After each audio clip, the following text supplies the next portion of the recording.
প্রতিনিয়ত সমস্যা আর সমস্যা। ঘর থেকে সকালবেলা বের হলেই দেখি একটার পর একটা সমস্যা।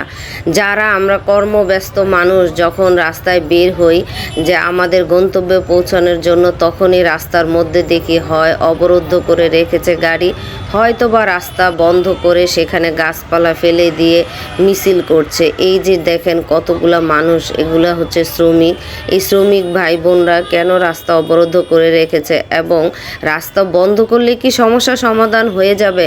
অনেক নারীরা দেখেন বাইকার ভাইদের সাথে কিভাবে আচরণ করতেছে, কারণ আপনারা আপনাদের চিন্তাধারা দিকে ঠিক আছেন, অন্যদিকে এই বাইকার ভাইরা সকালবেলা বের হয়েছে বিভিন্ন জায়গায় যাওয়ার জন্য, তাদের সকালবেলা রুজি রোজগারের জন্য বের হয়েছে। কিন্তু কোনো রাস্তা যদি বন্ধ করে দেন, সমস্যা কি সমাধান হবে? হবে না।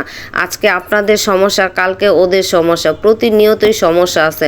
এই সমস্যার আবার সমাধানও আছে।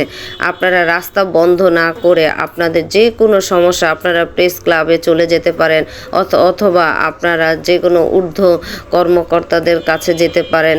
সেখানে যে আপনাদের দাবি দেওয়া সরকারের কাছে যা যা আছে আপনারা সেখানে যে বলেন। রাস্তা বন্ধ করলে সমস্যার সমাধান হবে না, বরঞ্চ সমস্যা থেকেই যাবে। হাজার হাজার মানুষ, কেউ ভার্সিটি, কেউ হসপিটাল, কেউ চাকরিজীবী, কেউ যার যার গন্তব্যে সে যায়। কিন্তু রাস্তায় বের হলে আপনারা এইভাবে গাড়ি বন্ধ করে দেন, কিছু হলেই রাস্তায় নেমে পড়েন।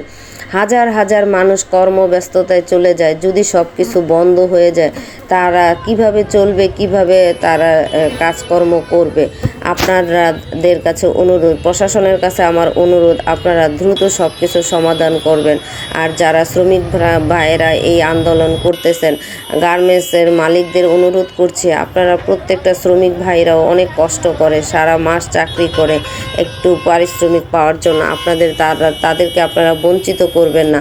আর দেশের ভাবমূর্তি নষ্ট করে দেশকে বিশৃঙ্খলায় ফেলবেন না। সবাইকে সবার মতো শান্তিপূর্ণ কাজ করতে দেন, দেশ সুন্দর হয়ে যাবে। আমরা জনগণ যদি একসাথে না হই, দেশ কখনো সুন্দর হবে না।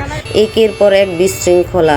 তাই আপনাদের কাছে অনুরোধ, দেশে শান্তিময় জীবনযাপন করেন, সবারই শান্তি। ভালো থাকবেন। আল্লাহ হাফেজ।